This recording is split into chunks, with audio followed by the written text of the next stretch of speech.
today's news conference. Glad to have you turn out. Wildcats will be playing host to Eastern Michigan Saturday at 7:30. Can be televised on ESPNU. We'll start over with Coach Stoops. Thanks, Tony. After watching the film, there's two ways of looking at things. There was a lot of good things, and that we have to build on, and a lot of mistakes we got to get corrected, but we played winning football with much of that game. So we got to learn to capitalize, finish it off, and play better in critical moments, but did a lot of good things. Excited to get back to work today and get ready for Eastern Michigan. Mark, what's next status after the injury? I'm unsure. Will not practice today. He was pretty down speaking with us after the game. Mm-hmm. How is his mindset now, and what did you tell him specifically? Yeah, Zach understands there's things that we all can do better, that he can do better, and we probably left some plays on the field. He's resilient. He's been around. He's a little beat up right now, but has to get himself healthy and get back out there as soon as he can, and he'll be fine. Mark, you talked about the good things. When you watched the video, were you surprised by any of it? Did you say, hey, we're better than we thought? I don't know about surprised or anything like that, but it's a big unknown going into the second game with such a big challenge. And, I thought we did many things very good. We discussed it much going into the game. Old Miss puts you in a bind. They put some stress on you.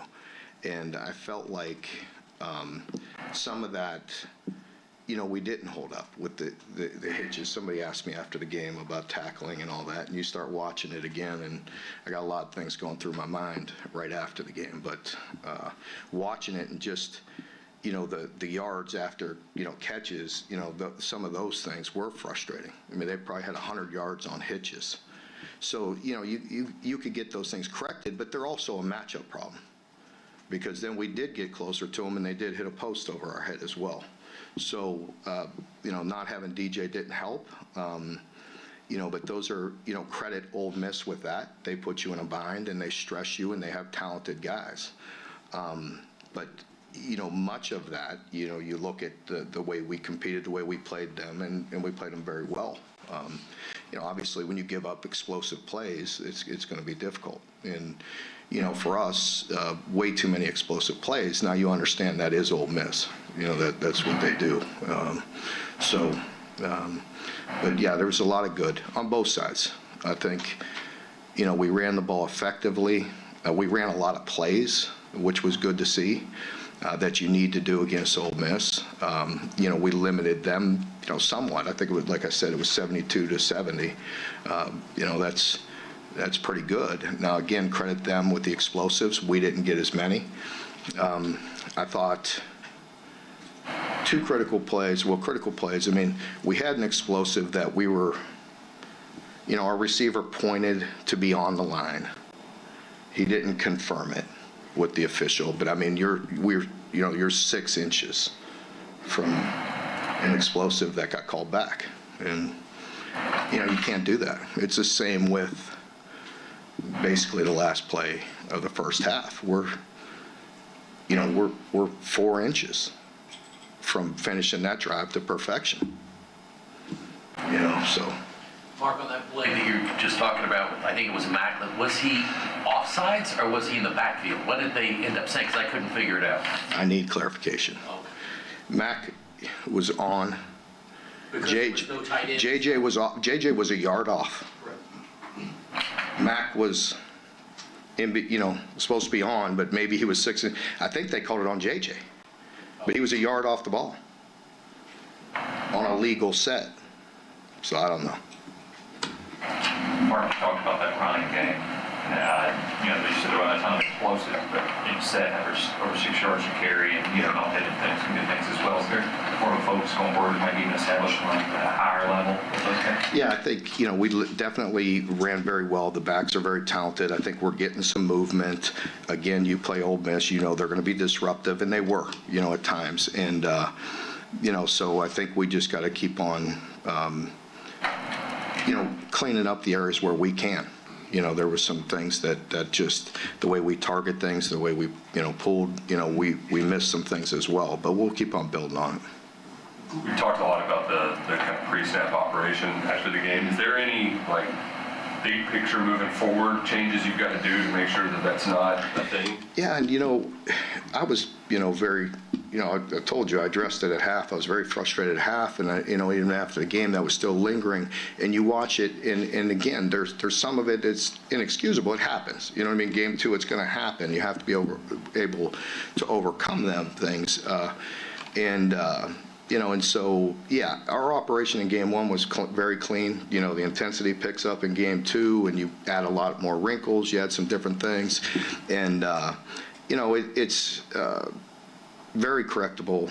There's things that, you watch it and, you're so close. Like I mentioned, like the end of the first half frustrated everybody. But that thing, we ran 4 plays before it got out of reach, right? I mean, the first 3 plays were perfect. Perfection. And the 4th play, we're 6 inches off from being perfect. But it frustrates everybody because that 6 inches matters. And really, to be honest with you, I wish they'd have called a false start. Yeah. And then no time would have went off. So if they didn't call the false start, we were 6 inches away from being perfect. Mark, on those first half, the timeouts, the first one was like 4th and 2. That was the 4th and 2. Yeah, where you guys acted like you were going to go for it, and then you wound up punting. I wanted to go for it. We wanted to have a different back end. And after that, I decided to punt it. And, from my CAI report, from the analytics standpoint, that was the only one I was wrong on. But we got the ball back at 2 minutes later on the 30 going in. Right. So, so nobody I guess I shouldn't use hindsight, but it was a wrong decision, but in hindsight, that was the right decision. So I think I'll quit using that. On that play, if you're Going to punt it anyway, did you consider just taking the penalty and backing it up? I should have, and, I probably should have. I wanted to go for it, and I wanted it in that moment. I didn't want them set. And so, again, no excuses. It's wrong by us. You know what I mean? But then the second timeout was a good timeout. We had a bad play into something. We called timeout, and we scored. We scored a touchdown. The third timeout was inexcusable. So, yeah, good start.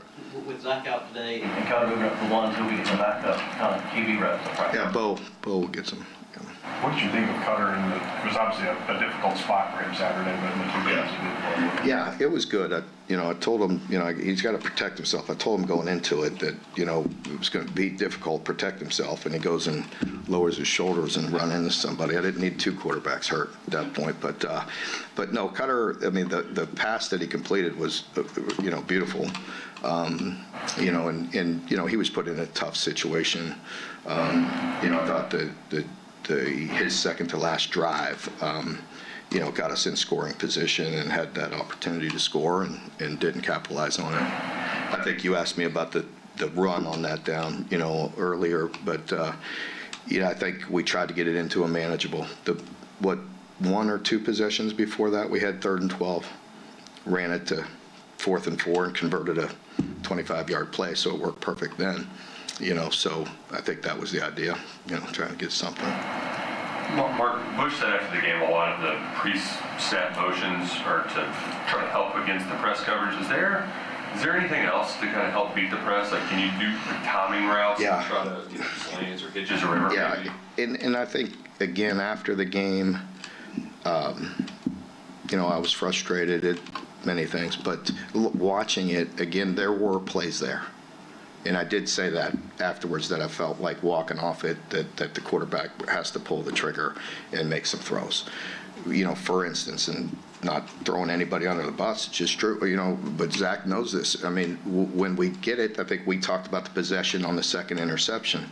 Why not just run it? Well, we called quick game on 1st down, and it's there. It's there. So instead of 2nd and 4, 2 guys wide open, maybe 3. But 2 for 6 yards, 1 for maybe 4. And instead of 2nd and 4, it's second and forever, and you kick the field goal. I mean, you can't make those mistakes against a team that's, running for the playoffs and a very good SEC team. You can't make those mistakes.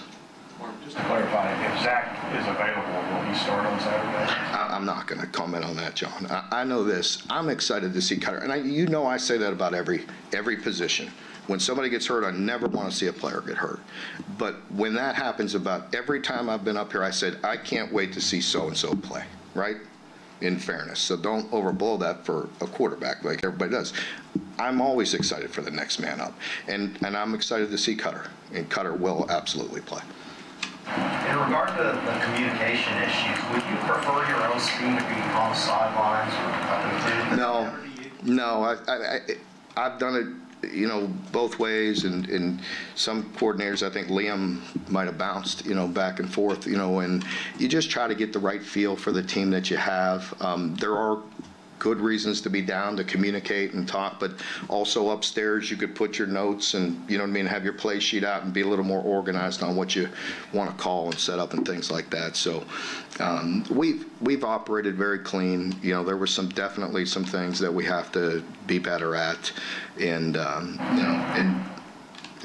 so we'll continue to work at it. Speaking of Liam, big win yesterday. Yeah, absolutely. We text before the game, so I haven't talked to him since. We both are a little busy, but very happy for him to have that first win. Mark, offensive line, after watching the tape, just what was the impressions of their first game against an SEC? Yeah, I thought they did well. There were good movement in the run game. The pass game, you knew there was going to be more pressure, and there was, and it's a bigger challenge, but they definitely protected to a point where we have to be comfortable enough to step up in that pocket and deliver the football. And that's what I mentioned after the game, and that was the case after watching the film. Definitely contested, but definitely throws that are there. Mark, you talked about Ole Miss stress, and they stress everybody. Mm-hmm. You've had teams here that Have been able to stress other teams offensively. What does this team have To do to be better at that. Well, we have to continue to get balance, right? I've been saying that for a long time. Last year, into this year, we have to be better. At least we improved the physicality in the run game. The protection's better. We have to create some positive yardage in the pass game. We improved a little bit in this game, but again, we left some out there. Do you feel like your defense was as physical as you would have liked? Because it seemed like they were. I thought the defense did some really good things. I think guys, a lot of the guys played well, but Alex, we talked about after the game, after watching the film, very impressive.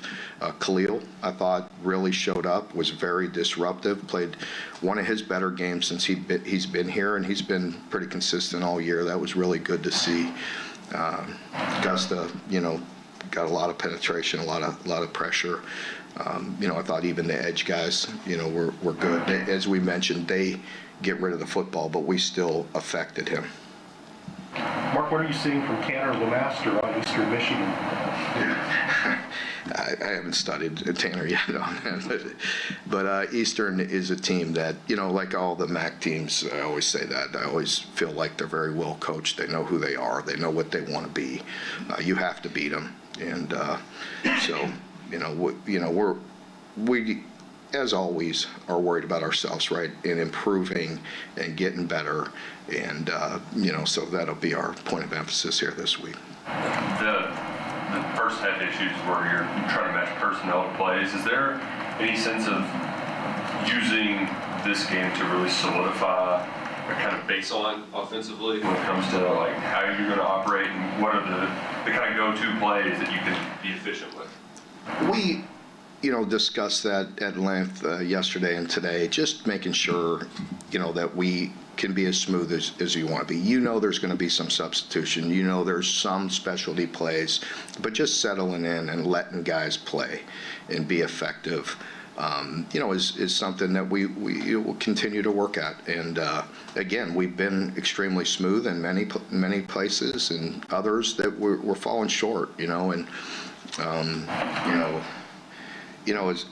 With that operation, you feel like there's a lot of little things, because a couple penalties really stuck out to me, but we're the second least penalized team in the SEC. It's not like we're, shabby all over the place. I mean, I wish we'd had one more penalty. I wish the false start would have happened. You know what I mean? So there's many things we're doing good. And I was frustrated again. I probably said that 20 times today, but there are some areas that we know we have to get better at. It's game 2. We have a lot of new bodies. There's a lot of good things, and there's plenty of areas where we need to work on. Does it feel like that McGowan in particular did get more comfortable after getting his feet underneath him the first game? Yes, I think it is. I think, just being on that surface and playing, and, I think he's more comfortable in the second game, yes. Is he one of those two that can get more involved in the passing game? Yes. That Yes. was Yes. close. Yes. Yeah, without a doubt. Yeah, he's a guy that we definitely can get the ball to. Mark, you guys have had a few opportunities there after Ty got the second interception. You do come away with the field goal, and then those last couple of drives, you guys were inside the 30 with an opportunity to tie. You guys have to do when that field shortens to find a way to get in the end zone. Yeah, it's a fine line. Like I mentioned earlier in the game, we get the penalty on the first run play, get it to the 15 or whatever it was, and take the sack. So we try to throw it on first down, just get an easy completion, get the ball out of his hands to not be predictable. And, we didn't convert. We need to improve in those areas. There's plays where we try to take the shot, to score a touchdown, and then there's plays to just keep them off balance and move the chains. And, we've been ineffective at this point. Mark, I know how much you love internet chatter, and the natives are pretty upset out there. Understandably so, Yeah, after yeah. 8 consecutive Yeah. SEC Yeah. home losses. What can you say to encourage the fans out there? I think the only thing I can say to myself and to the fans, first of all, also, I'm glad you brought that up because the environment was great Saturday. I loved the atmosphere and appreciate the fans and the support. It was really fun for a vast majority of that game. I wish we could finish it off, but we're a better football team. This team's working hard and playing very tough and, working to improve. Any update on DJ Waller? Yeah, more than likely he'll be out this week. Do you use this game against Eastern Michigan to get some other guys reps too? I know you're not trying to concede, you're going to just win it, but do you want to try to get more guys in? I just want to play good football, no matter who's in there. And want to play better, want to improve, and want to continue to work to make us the best team we can be. I know you're focused on your team, obviously, but South Florida beats Florida, and Mississippi State upsets Arizona. So, there's just craziness all over the league. Is this all about the portal and personnel shifts? Or? I'm not sure. I think there's definitely a lot of change going on everywhere, and a lot of people, trying to iron things out here early in the year. Can that be a message, though, when you see big upsets happening, that, hey, we can be on the right side of one of these? Well, I think, that I think Ole Miss has a real good chance to make the playoffs, and the way we played them Saturday, I understand the frustration, like plays left on the field and things we could do better. But again, the other side of that is there's a lot of things we did well, and we know we can compete with anybody. We just got to continue to work extremely hard, do the things we're doing well, continue to exploit them and do the best we can, and improve in the areas where we're falling short. And there's many areas where we're going to work hard to improve. Mark, when you guys look at the film, what are you seeing from Jalen Farmer? Yeah, a lot of good things. Jalen's really, he was captain Saturday. He really did a good job. He's in the best place, since he's been with us. The way he plays, he's very powerful and plays with a lot of intensity, brings a lot of intensity to that line. And, he's been a great teammate and a very good leader. And like what I'm seeing out of Jalen. How much did he change his body? I remember talking to him at Media Day last year, and he didn't look like he looks now. He's definitely changed his body. He works extremely hard at it. Coach Wolf does a great job on top of, the strength and conditioning and nutritionist and all that, but there's a position coach that is heavily invested in, really pushing those guys to get extra lifts, to eat right, to do all the things, and he's really impressive with his body right now. Coach, you guys have moved Jagger around a few out to his career, and he's tried some different positions, and kind of staying steady at that center position. What have you gotten from him so far, and how have you seen his play progress at that position? Yeah, Jagger's played the best football, that since he's been here, these first 2 games, and that's great for us, and it's really good for him. As I mentioned, he's a guy that cares deeply. He puts a lot into this, and he works extremely hard. He's another one physically that's really done a lot, and like I said, he's a great leader. He cares, and he knows we're better with him playing center, and he's playing very good football right now. Mark, we talked last week about getting Kendrick Law the ball more. What can you build on from the success you had there? Yeah, I think just, continue. Like I said, I think we're, again, 2 plays, 6 inches off on alignment to be more precise. There's an explosive there we could create, and, just finding ways to get him the ball. He's a strong guy that can make, good plays for us, even, getting him on the perimeter. He had some, very good yards on the perimeter as well. So we'll continue to work at it. Mark, I have to follow up that. What can Jamore finished last season so strong? What can he kind of do? You got one big catch. So Yeah. he could keep working. Yeah, I think, it all works together, right? Just as I mentioned, that quarterback stepping up into, the pocket and delivering the football when we have plays. They're going to be contested. There's going to be guys around there. We just got to get a better comfort level of converting on those, and giving guys like Jamore opportunities down the field as well.